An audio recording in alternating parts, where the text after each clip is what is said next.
The real decision makers pulling the strings of our apparent leaders are driven by two of the basest of human emotions: power and greed. Human and animal rights, global warming, the environment, the future, these are all completely irrelevant concerns to them, unless they can be used as tools or weapons in pursuit of more personal wealth and power for the 1%. Although our trusted leaders think nothing of destroying distant countries and murdering the inhabitants of those countries in industrial quantities, that's not something that most of the ordinary people who vote for those trusted leaders would feel comfortable with, if they knew the truth. So the tried and tested way of resolving the problem is very simple. You either don't tell them anything, or you lie. Our great trusted leaders simply lie to us in order to trick us into supporting them. There's nothing new in this. It's been like that for a very, very long time. In fact, it's the only way these great trusted leaders can ensure the complicity of voters and the young people who will be required to kill and die for the noble cause of further enriching the already super rich. The great leader of the Nazis, Hermann Göring, knew all about this, for he said this: "The people can always be brought to the bidding of the leaders. All you have to do is tell them they're being attacked and denounce the pacifists for lack of patriotism." It works the same way in any country. Some people might feel uncomfortable about paying heed to the words of an infamous Nazi. Very well. What about Winston Churchill then, the man who has often been voted the greatest Englishman in history? This supposedly great man would not have disagreed with his Nazi contemporary, for it was Churchill who said this: "In wartime, truth is so precious, she should always be attended by a bodyguard of lies." So although Mr. Churchill is prepared to champion habeas corpus on our behalf, he doesn't mind too much when we're lied to. Mr. Churchill's views on the truth are surely not exceptional for a politician, and it's fairly clear to see that if the people can be tricked into thinking their armies must always be fighting some war somewhere, as British armies have been doing for hundreds of years, it's perfectly reasonable to lie to us all of the time, because Mr. Churchill said you have to do that in time of war. Make no mistake, I'm as sensible of the need for security as the next person, which is why I believe it's the first duty of government. However, the simple fact is that throughout history, governments have lied to their own people to provoke them into fighting wars or to supporting the repression of their very own freedom. And governments continue to this day to deceive us for exactly the same reasons. Mankind has never been free of war. This undeniable fact is the single greatest indictment of great trusted leaders since the beginning of human history. The British Empire probably offered the first opportunity to create world peace, were it truly wanted. But permanent war was the preferred, chosen alternative, and remains so to this day. In the 96 years since the end of the First World War, which, people were told at the time, was the war to end all wars, there has only been 1 year when no British service personnel have been killed in action, i.e. in some war or another. In other words, the great lie that was told to and believed by millions of people 100 years ago, the lie that cost about 17 million British lives, was very obviously a lie, because Britain never stopped going to war and has no intention to stop going to war. In fact, in these days of so-called austerity, it can be reasonably argued that warfare is Britain's most successful export.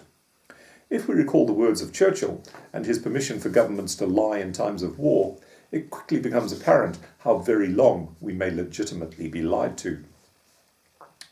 There is only one cause that war has ever served: plunder.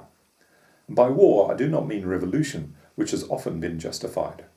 From the earliest accounts we have of the so-called great leaders of ancient civilizations to the present day, what the histories actually tell us are shameful stories of genocide, mass destruction and devastation, enforced slavery, and, of course, abundant wealth for the victors.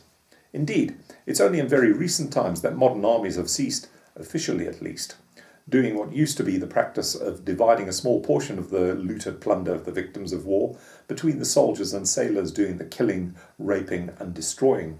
It was their so-called prize money for a job well done.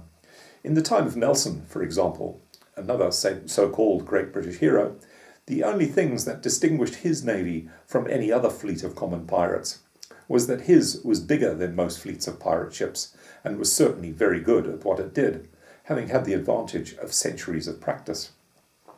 But otherwise, Nelson's navy was no different to those of other more honest pirates, such as Blackbeard, Henry Morgan, or Captain Kidd, as they all had plunder as the main common reason for their existence.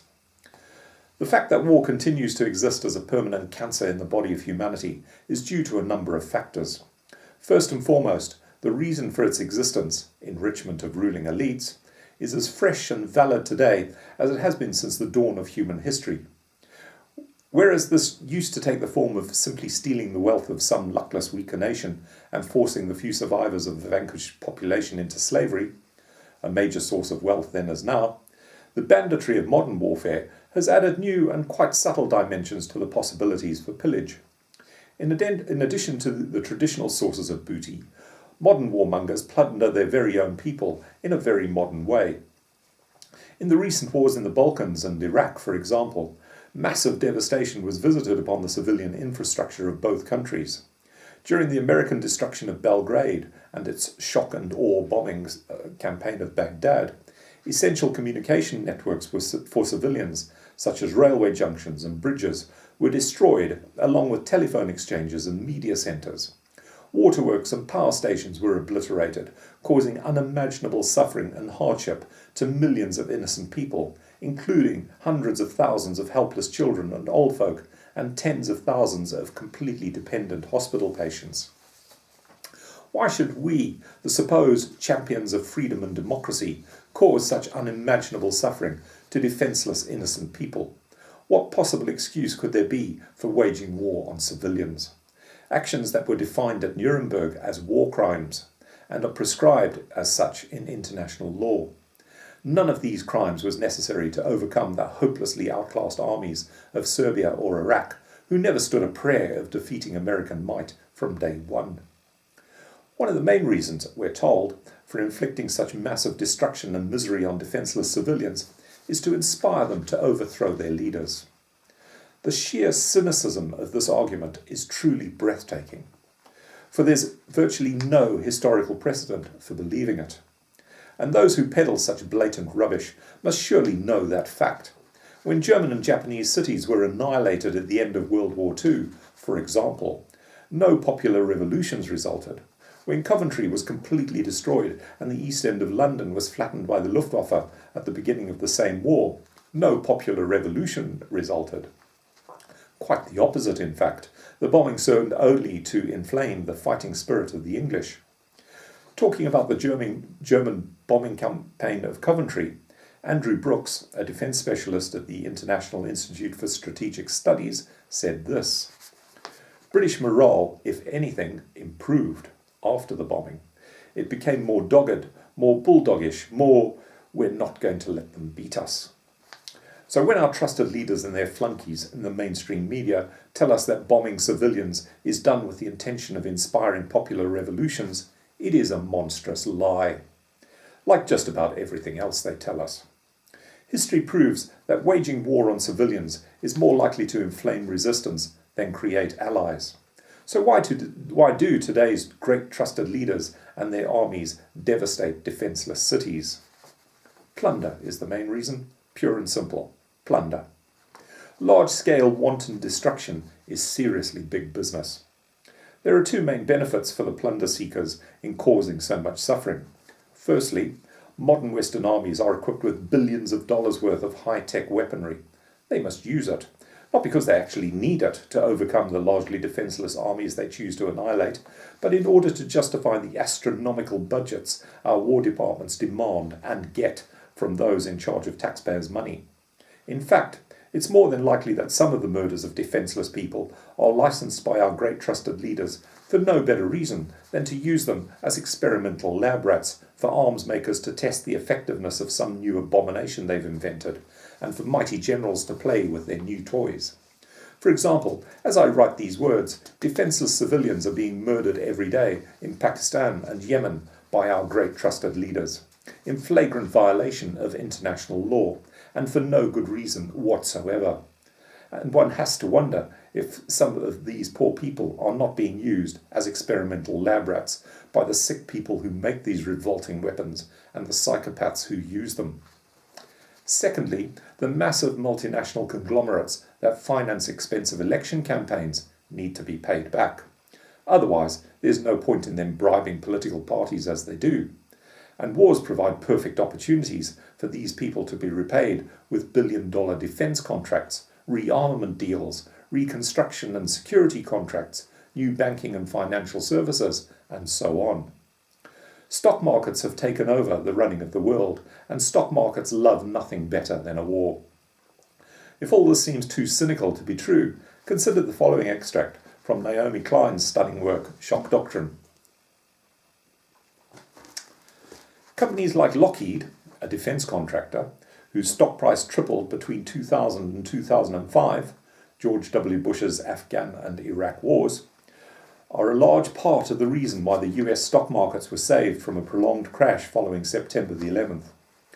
While conventional stock prices have underperformed, the SPADE Defense Index, a benchmark for defense, homeland security, and aerospace stocks, went up every year from 2001 to 2006 by an average of 15%, 7.5 times higher than the Standard & Poor's 500 average increase in that same period. So the more completely you can destroy a country, the more rebuilding contracts can be justified through the myth of aid. And the real beauty of it all is that it's the ordinary taxpayer who picks up the tab, because it's the ordinary taxpayer who pays for the demolition contractors, the armed forces, and it's the ordinary taxpayer of victimized countries who will be forced to pay for the rebuilding afterwards.